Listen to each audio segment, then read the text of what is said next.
by saying a few words. First of all, I think we have a very interesting discussion for you, the dirty secret, the trade, variation from one bottle to another. You will hear all the ins and outs, hopefully, and learn. Give a little bit of applause for her, for that. So it's interesting to start off with applause.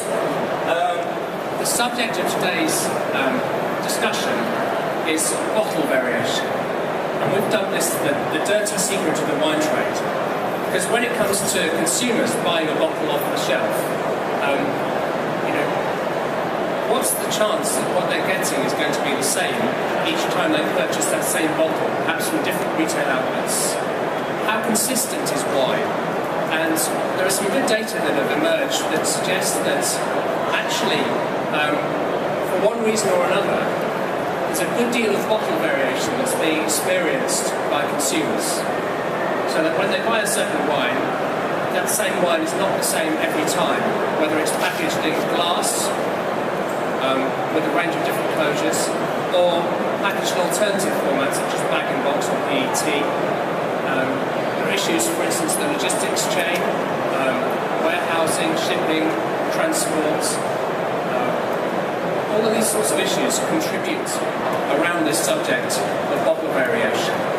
To ask the question, how much bottle with Nomacorc, currently based in Australia, and I was going to look at issues to do with bottling and the chances of, the potential for the bottling process of introducing variation, and also the issue of closures and the impact that wine bottle closures and their variation in oxygen transmission rates. I wanted to show you a few slides first with some information on that. Basically shows and some evidence that there really is problems with bottle-to-bottle variation. I'll look into some of the causes and the reasons for this. There's lots of factors, influence factors to ensure consistency. It's a study where we basically looked at the oxygen ingress rate for a number of different closures across different that's better.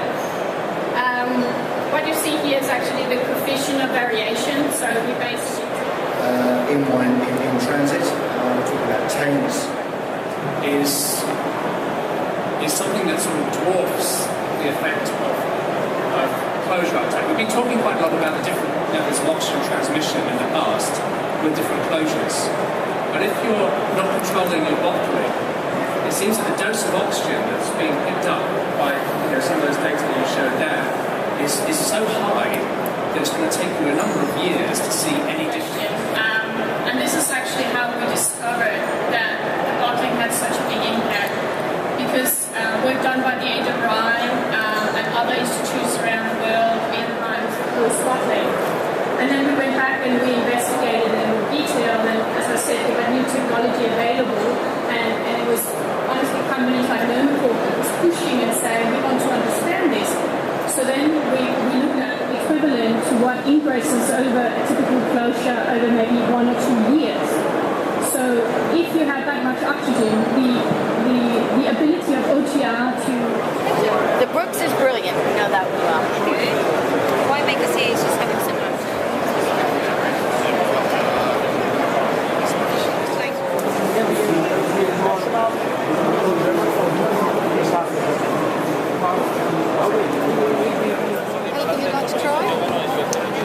maybe in a few minutes, thanks. Yeah. What are the flavors? What are the flavors? Pistachio. Pistachio. That is, I've never seen the Mancheros with all those flavors. Bisogna portare i prodotti che non hanno gli altri. Oh my god, I bet